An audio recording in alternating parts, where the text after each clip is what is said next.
목회자들을 대상으로 한 세미나에서 서울교회 모 교회 원로 목사님이 강의하면서 본인이 섬기고 있는 교회, 섬겼던 교회 권사님의 가정에 이야기한 것 한 토막이 생각이 납니다. 그 가정에 아들과 며느리가 모두 인류대학을 나오고 우리나라에서 또 좋은 직장에 다니면서 손자 하나를 낳고 이제 뜻한 바가 있어서 미국으로 유학을 가게 되었습니다. 참 자랑스러운 아들이고 며느리이죠. 이 권사님은 그래서 입만 열면 기회만 되면 자식 자랑하는 그런 권사님으로 소문이 났다는 거예요. 교회 모든 모임에서 여선교회 모임, 권사의 모임, 또 성가대 모임, 부역 목장 모임, 어떤 모임이든지 가면 권사님이 자식 자랑하는 것, 그것을 들어보지 못한 사람은 하나도 없을 정도입니다. 사실 객관적으로 보아도 그 아들은, 그 며느리는 자랑할 만합니다. 특별히 우리 한국 사회에서 자식 자랑은 모든 자랑을 다 이깁니다. 어떤 자랑에도 불구하고 자식이 잘 될 때 그 자랑은 모든 자랑을 다 뛰어넘습니다. 그래서 권사님이 자랑하는 그 이야기를 모든 사람들이 처음에는 들었지만 점점 힘들어지는 거예요. 부모들이 아무리 훌륭한 분이라고 해도 자식 농사가 소위 잘 되지 않았을 때 그 가정은 고개를 들지 못하고, 반대로 부모님들이 가난하고 배우시지 못했고 가진 것이 없을 뿐만 아니라 명예도 권세도 없지만 자녀가 잘 될 때 그것은 그 부모의 자랑이 되고 또 힘이 됩니다. 이것이 보편적인 우리 한국 사회의 모습입니다. 그런데 그 아들 부부가 미국에 유학 간 지 2년 만에 이혼으로 끝이 나고 이혼해서 집으로 돌아오게 되었습니다. 그때부터 이 권사님의 입에서는 자랑 자체이고 자랑거리였던 아들과 며느리에 대한 이야기가 다 사라져버린 것 같습니다. 하나님이 오늘 우리에게 주신 본문 잠언 27장 1절 상반절 말씀을 보십시오. 자랑에 빠지기 쉬운 것이 인간의 모습입니다. 너는 내일 일을 자랑하지 말라. 오늘 일하고 있는데 하는 일이 너무나 잘 되는 겁니다. 할수록 계속해서 신이 납니다. 그러니까 오늘 하루도 많은 수익을 얻고 손에 잡았습니다. 일들이 척척 진행이 잘 됩니다. 그래서 입으로 마구마구 자랑하고 싶고 실제로 오늘 자랑하고 있습니다. 오늘도 지나면 내일도 잘 될 것이고 그 다음 날도 잘 될 것이다. 이런 기대감이 가득 차 있고 오늘 열심히 자랑하고 있는 겁니다. 그런데 우리가 이렇게 열심히 자랑하면서 살아가고 있지만 그 자랑이 어느 순간에는 멈춰버릴 수 있다는 사실을 조금도 그 당시에는 생각하지 못합니다. 여러분, 오늘 우리의 삶을 가만히 돌이켜 보십시오. 우리는 지금 마음 가운데 어떤 자랑거리들을 품고 있습니까? 사실은 자랑의 뿌리는 내가 높아지는 것에 있습니다. 다른 사람들을 가만히 쳐다보면서 저 사람보다는 비교해봐도 내가 훨씬 삶이 우위에 있다. 다양한 요소들을 비교하면서 그래도 저 사람보다는 내가 위에 있어. 이렇게 자기를 높이는 생각에서 자랑이 나오고 그러다가 보니까 그런 사람들 위에 군림하려고 하는 행동이 나오게 되고 이것이 바로 자랑의 뿌리가 됩니다. 오늘 우리 안에는 어떤 자랑거리들이 있습니까? 사람들은 나 자신이면 되는데 끊임없이 자기를 자랑하고 또 자기의 정당성을 다른 사람들을 통해서 확인하고 싶어 합니다. 그것이 바로 자랑의 뿌리가 됩니다. 고대시대, 또 중세시대, 근대시대까지 몸을 마음대로 할 수 없는 노예들이 있었고, 오늘의 이 현대시대에는 몸은 비록 노예로 살아가지 않는 시대이지만 마음이 묶여서 노예로 살아가는 일이 종종 있습니다. 자기 자랑, 그리고 나의 삶을 자랑을 통해서 자기 정당성을 확보하고 싶은 이 갈망 때문에 사람들은 종종 마음이 묶여서 노예로 살아갑니다. 직장생활하면서, 가정생활하면서 우리가 사는 모든 삶의 공간에서 힘들어하는 사람이 두 종류가 있다고 하죠.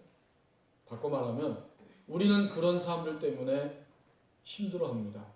또 나도 그런 사람일 때 다른 사람들을 힘들게 합니다.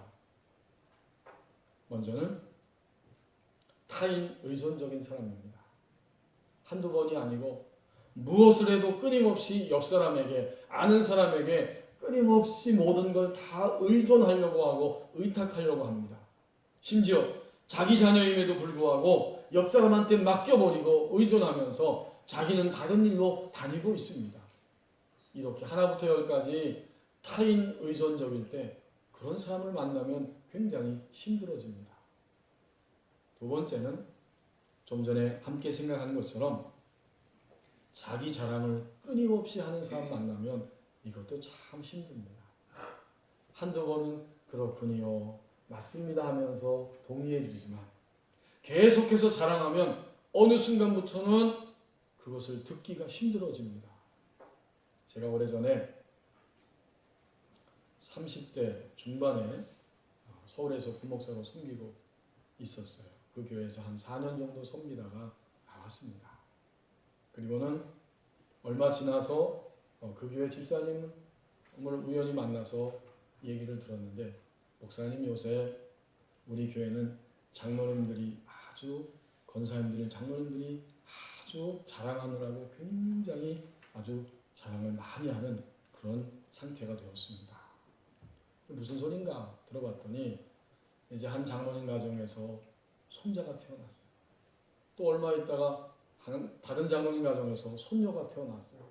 그러다 보니까 너무 이뻐서, 너무 자랑스러워서 우리 손자가, 우리 손녀가 입만 열면 이런 자랑을 한다는 거예요. 당회를 하는데 당회를 하다가 쭉 회의를 진행하다가 갑자기 손자 이야기, 손녀 이야기 자랑하는 거죠. 그래서 한 가지 결정을 했다는 거예요. 앞으로 당회하면서 어떤 장로님이든지 손자, 손녀 자랑하면 돈 10,000원 내야 한다. 그렇게 규정을 정했다는 이야기였습니다. 자기 자랑, 자기 자신에 대한 삶과 존재에 대한 정당성을 다른 사람에게 찾으려고 하면서 노예로 살아가는 것이 오늘 우리의 모습 가운데 있지 않습니까? 자랑에 빠지기 쉬운 것이 인간의 모습입니다. 이제 1절 하반절 말씀을 보십시오.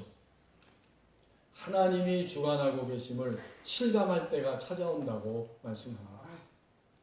하루 동안에 무슨 일이 일어났는지 내가 알 수 없음이니라. 오늘 너무 잘 돼서, 너무 신이 나서 열심히 자랑하고 자랑이 막 흘러져 나왔는데 오늘 밤이 지나가는 동안에 변수가 일어날 수도 있습니다. 그리고 내일 일은 우리에게 주어진 영역이 아닙니다. 내일 아침에, 내일 저녁에 어떤 일이 일어났는지 알 수 없는 것이 우리의 삶입니다. 그래서 오늘 잠언서를 통해서 하나님이 말씀하십니다. 하나님이 주관하고 계심을 실감하는 때가 찾아온다는 겁니다. 어떤 때에 하나님이 주관하고 계신다는 사실을 우리 신자들이 비로소 실감하게 될까요? 믿지 않는 분들도 마찬가지겠지만 먼저는 벽에 부딪힐 때입니다. 내가 모든 통로가 다 열린 줄 알고 신이 나서 달려가는데 그만 벽에 꽝 하고 부딪혔을 때 전혀 예측하지 못한 벽에 부딪히면서 정말 하나님이 나의 삶을 주관하고 계신다. 이것을 실감하게 됩니다. 제가 서울에 가서 약속이 있어서 엘리베이터를 타고 가고 있는데 13층 정도 올라가서 엘리베이터가 멈추더라고요. 딱 멈추고 문이 열리는데 그게 오피스텔하고 같이 있는 그러한 건물이었어요. 딱 저는 가만히 서 있었어요. 더 올라가야 되니까. 근데 13층에서 엘리베이터가 착 열리면서 같이 탔던 사람은 내리고 있는데 갑자기 하얀 개 한 마리가 팍 튀어들어오면서 순식간에 제 이 어깨 부분을 살짝 물고 아주 재빠르게 엘리베이터 바깥으로 턱 튀어나갔어요. 여러분 굉장히 짧은 순간이잖아요. 그 짧은 시간에 왕 하고 짖으면서 문이 열리자마자 뛰어들어와서 제 여기 오른쪽 어깨 부분을 살짝 깨물고 다시 튀어나갔어요. 그리고 그 짧은 순간에 주인인 듯한 아주머니 한 분이 어머나 죄송해요 죄송해요 하고 밖에서 소리가 들립니다. 그리고 문은 다시 꽝 닫혔어요. 제가 거기 올라가면서 개 한 마리가 뛰어들어 오리라고는 전혀 상상도 못했어요. 엘리베이터가 멈추고 함께 탔던 어떤 분이 거기서 내리는 것은 보았지만 그 짧은 시간에 그런 일이 일어나리라고는 상상도 못했어요. 우리는 단 5초 후에 단 3초 후에 1초 후에 일어날 일도 우리는 알 수가 없습니다. 그러다가 벽에 꽝 하고 부딪히며 그제서야 우리 신자들의 경우에는 하나님이 주관하고 계신다고 했는데 정말 나의 삶이 하나님이 주관하고 계시는 건가 보다라고 드디어 실감하기 시작합니다. 두 번째는 하나님이 주관하고 계심을 언제 실감하느냐. 우리의 믿음이, 우리의 신앙이, 우리의 영적인 변화가 찾아올 때입니다. 어릴 때는 잘 몰랐는데 믿음이 새로워지고 우리의 속사람이 점점 강건해지면서 영적으로 새로워지니까 만물의 주인이 하나님이시고 그래서 나의 삶의 주인도 하나님이시고 그런 거로 이제는 하나님만을 바라보고 하나님을 집중하며 달려가기를 원합니다. 이건 정말 변화입니다. 벽에 부딪히는 것은 어쩔 수 없는 안타까운 현실에서의 그 실감나는 것이라고 하면 우리의 믿음이 우리의 영이 새로워지고 커지면서 하나님이 주관하고 계신다는 사실을 실감하는 것, 이것은 참으로 영적인 그러한 생명적인 변화입니다. 그렇게 되면 더 이상 자기 자랑과 자기 정당성을 확인하려고 그렇게 이리저리 찾아다니고 이 사람 저 사람에게 그것을 드러내려고 애쓰지 않고 거기에 매몰되지 아니하고 휩쓸리지 아니하고 하나님을 신뢰하면서 하나님께 집중하며 하루하루를 달려가게 됩니다.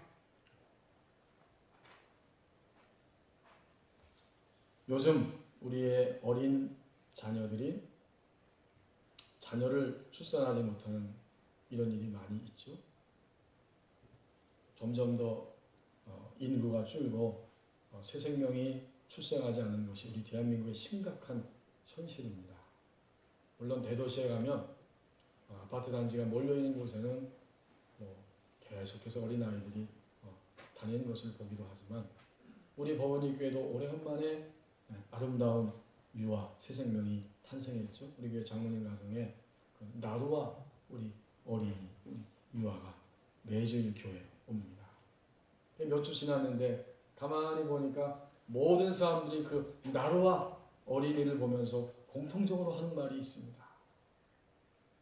지난주 한 주간 지나고 보니까 또 달라졌네. 그렇게 말하는 거예요. 저도 지난주에 봤어요. 근데 그 전보다 우리 루아가 또 달라졌어요. 이 어린 유아는 한 주간만 안 봐도 이렇게 달라지더라고요. 아마 오늘도 달라졌을 것 같아요. 모두가 다 공통적으로 좋아서 기뻐하면서 하는 그런 말씀들이었습니다. 육적 생명은 이렇게 변화가 빠릅니다. 육적 생명은 이렇게 아주 눈에 띄도록 변화하는 모습을 발견하고 있는데 하나님을 믿은 지 얼마나 오래됐음에도 불구하고 우리의 신앙은, 우리의 영적 생명은 왜 이렇게 변화가 안 되는지 모릅니다. 주 만에 변하는 것 기쁨이고 즐거움이고 축하할 일입니다. 그런데 한 주간 동안의 나의 삶은, 나의 영적 생명은 여전히 자라지 못하고 오히려 제자리에 머물러 있거나 퇴보하는 경우도 종종 있습니다. 오늘 이 자리에서 우리 자신을 살펴봅니다. 이 열성떠락으로 한번 헤아려 보십시오. 내가 교회 발 들여놓고 주님 믿은 지 몇 년 되었습니까? 그런데 하나님이 모든 것을 주관하고 계시고 만물의 주인이 하나님이라고 하는 사실을 우리는 얼마나 실감하면서 하나님께 집중하고 하나님을 향해 달려가고 있습니까? 미국의 한 도시에서 비교 종교학 컨퍼런스, 그 종교를 서로 비교하면서 토론하는 그런 회의, 협의가 열렸습니다. 그날의 주제는 기독교의 독특성이었습니다. 한 크리스찬 성도가 일어나서 기독교의 독특성은 성육신, 곧 하나님이 사람의 몸으로 이 땅에 오신 것이다, 이렇게 주장합니다. 그러자 재빠르게 다른 종교를 믿는 사람이 그 말을 듣자마자 아니라고, 다른 종교에도 신인간 사상이 있다고, 신이면서 인간인 그런 사상이 있다고 지적을 했습니다. 이번에는 다른 크리스찬이 이렇게 말했습니다. 기독교 신앙의 독특성은 바로 부활에 있습니다. 예수님을 믿으면 죽음으로 모든 것이 끝나는 것이 아니라 죽음 이후에 부활을 맞이하게 되고, 예수님의 빈 무덤이 바로 부활의 증거라고 그렇게 이야기합니다. 역시 다른 종교를 믿는 사람이 또 일어나서 외칩니다. 하지만 다른 여러 종교에도 인간이 죽은 다음에 또다시 다른 생을 살아가는 윤회 사상이 있다고 맞받아쳤습니다. 근데 그 자리에 C.S. 루이스가 참여하게 되었습니다. 1898년 11월 29일에 출생해서 1963년 11월 22일 날 하나님의 부르심을 받은 영국의 교수요, 학자요, 평론가요, 소설가인 C.S. 루이스라고 하는 하나님의 위대한 사람이 그 자리에 함께 앉아있게 되었습니다. 그는 사람들이 치열하게 토론하면서 그렇게 말하고 있는 것을 묵묵히 지켜보다가 마침내 잠시 침묵이 흘렀을 때 재빠르게 일어나서 말했습니다. 제가 오늘 이 자리에 왔는데 무엇 때문에 이렇게 소동이 일어났습니까? 소동하고 있습니까? 지금 우리는 기독교가 다른 종교에 비해서 다른 점, 독특한 점이 무엇인지에 대해서 토론하고 있는 중입니다. 라고 대답을 했고, 그 말을 듣자마자 이 C.S. 루이스는 분명하고도 단호하게 말했습니다.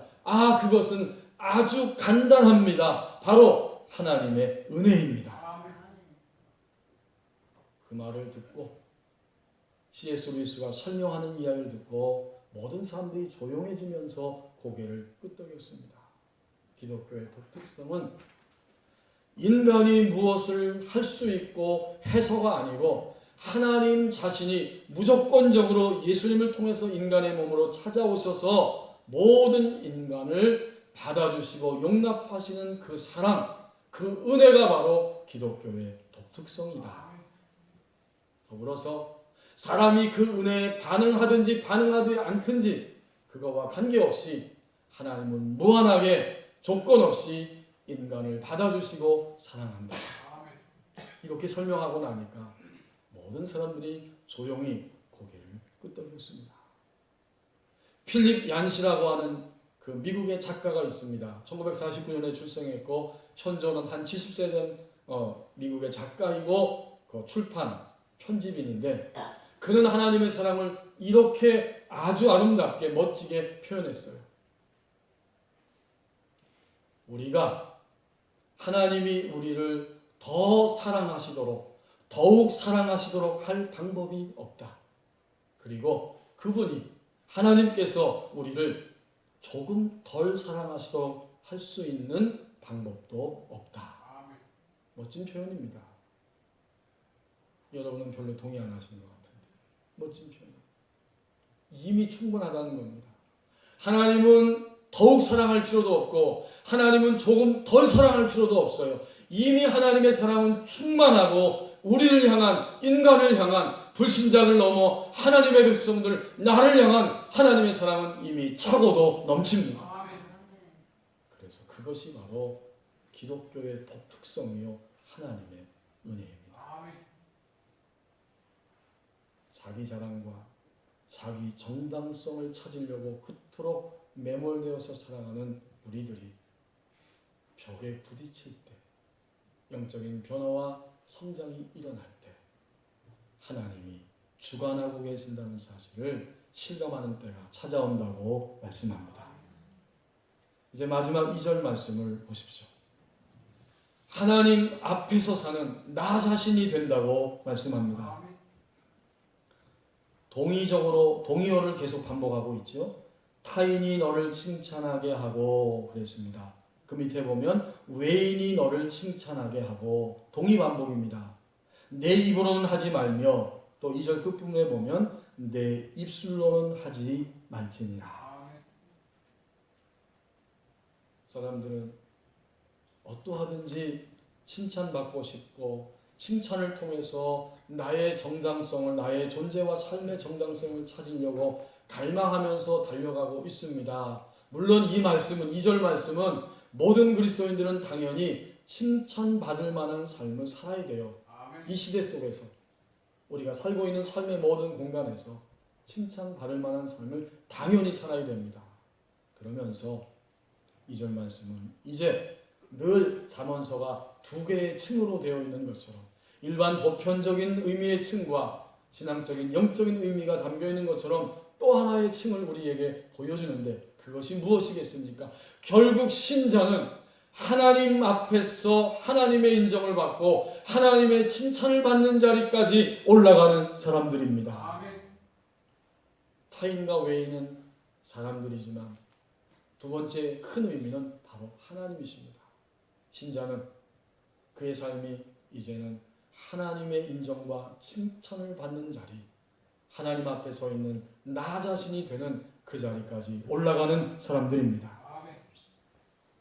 만약 우리가 그 자리에 올라갔다면 그것을 어떻게 알 수 있을까요? 그 증거를 알 수 있습니다. 내가 하나님 앞에 사는 나 자신이 되었는지 알 수 있는 증거가 있습니다. 바로 우리처럼 사람의 몸으로 오신 예수님을 통해서 알게 됩니다. 예수님이 인간의 몸을 입고 이 땅에 오셔서 이제 30세쯤 되셔서 공적인 생애를 살면서 하나님 나라의 일을 전파하고 그 땅에서 살아가실 때 당시의 지도층인 서기관과 대제사장, 바리새인들 바로 그들 앞에서 분명하게 말씀하십니다. 나를 보내신 이가 나와 함께 하시느니라. 나는 항상 그가 기뻐하는 일을 행함으로 나를 혼자 버려두지 아니하셨느니라. 요한복음 8장 29절에서 그렇게 말씀하셨어요. 예수님은 그렇게 말씀하실 때 예수님의 마음속에는 평안이 흘러 넘쳤습니다. 우리가 만약 하나님 앞에 서 있는 나 자신이 되어간다면 우리 내면 안에 다른 사람들이 모를지라도 내가 할 수 있는 우리 내면 안에 하나님의 평강이 찾아오기 시작합니다. 예수님은 얼마나 평안하십니까? 나를 보내신 아버지께서 나와 함께 하신다. 단 0.1초라도 나를 혼자 버려두지 아니하신다. 왜 그랬을까요? 내가 항상 그가 기뻐하는 일을 행함으로. 그 말은 나는 항상 하나님 아버지 앞에 있는 나 자신으로 살아간다. 그 말이잖아요. 우리가 그런 자리에 올라간다면 우리 내면 안에서 하나님이 주시는 평강이 흘러 넘치기 시작합니다. 이제 주님은 그 유대인들의 지도자들을 향해서 그런 말씀을 하셨습니다. 사실 그 당시의 지도자들은 오히려 가장 전형적인 사람들에게 인정받고 사람들에게 칭찬을 갈망하는 그런 종류의 사람들이었어요. 겉을 아주 화려하게 치장하고 그들의 삶 자체가 사람들에게 나타내기 위해서, 그리고 백성들이 무슨 이야기하는지 그들에게 인정받고 정당성을 거기서 찾으려고 무진 애를 썼지만 여러분이 복음서를 읽어보시는 것처럼 백성들은 그 지도자들을 하나도 인정하지 않았고 오히려 나사렛 출신인 예수님을 통해서 하나님의 사랑과 권세를 느낍니다. 우리가 만약 하나님 앞에 사는 나 자신이 된다면 그러므로 두 번째로 나를 통해서 하나님의 사랑을 사람들이 느낍니다. 이게 증거예요. 오늘 한국 교회와 한국 교회 성도들을 통해서 사람들이 그리고 이 사회가 진정으로 하나님의 사랑을 느끼고 있습니까? 느끼지 못하는 면이 있습니다. 그리고 두 번째는 느끼기도 하지만 동시에 또다시 실망하고 교회를 향해 손가락질하는 것. 하나님의 생명과 육신이 혼합되어 있기 때문에 교회를 향해서 또다시 실망하고 손가락질하는 이런 일이 일어나고 있고 당연히 완전하진 않지만 다수의 사람들은 또한 교회를 통해서 그리스도인된 나를 통해서 우리를 통해서 하나님의 사랑을 느끼고 있습니다. 이렇게 하나님 앞에 사는 나 자신이 됐다고 하는, 되어간다고 하는 증거는 두 가지입니다. 내 안에 하나님이 주시는 평안이 밀려오기 시작하고 사람들은 나를 통해서 하나님의 사랑을 느낍니다. 최근에 우리 교회, 우리 나라 전체의 큰 교회 중에 하나가 매스컴을 통해서 자주 입에 오르내리면서 안타까운 일들이 벌어지고 있습니다. 저는 그 사건을 보면서 고향교회 목사님이 생각이 났습니다.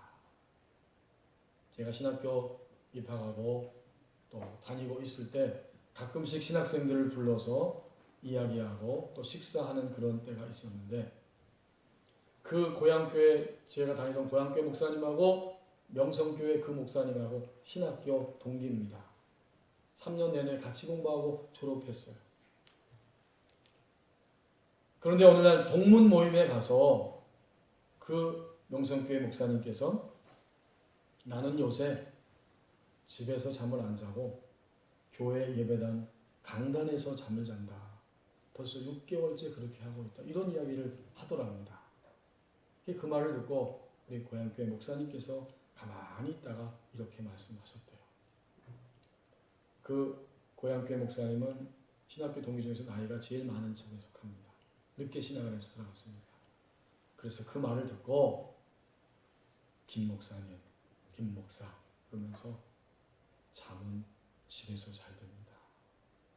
그 당시에 교회가 몇천 명 모이고 한참 부흥하고 있으니까 그런 얘기를 했는데 다른 시간에 기도하고 잠은 집에서 자야 감당합니다. 가정에서 잠을 자는 게 좋습니다. 그리고 지금 교회가 감사하게 너무 잘 부흥하고 있는데 예수님 오실 때까지 과연 명성교회가 그렇게 될 수 있을 것인가? 그것은 알 수 없습니다. 교회는 역사 속에서 한순간에도 무너지는 일이 일어났습니다. 이렇게 이야기를 했다는 겁니다. 하나님 앞에서 사는 나 자신이 되어진다고 말씀합니다. 오늘은 성찬 성례의 주일입니다. 주님이 이 땅에 인간의 몸을 입고 오셔서 죄와 죽음의 한계에 매여서 살아가는 인간을 해방시켜 주셨습니다. 우리가 주님을 믿을 때 죄와 죽음의 자리에서 점점 해방되어지고 궁극적으로 해방되어질 뿐만 아니라 오늘 지금 여기에서 자기를 자랑하고 자기가 높아진 것에 뿌리를 가지고 살며 나의 삶의 정당성을 다른 사람들을 통해서 확인받고 싶은 그 갈망, 그 노예의 상태에서 우리가 해방될 수 있습니다. 예수님은 인간을 해방시키기 위해서 찾아오셨고 오늘도 우리 가운데 찾아오십니다. 기도하겠습니다.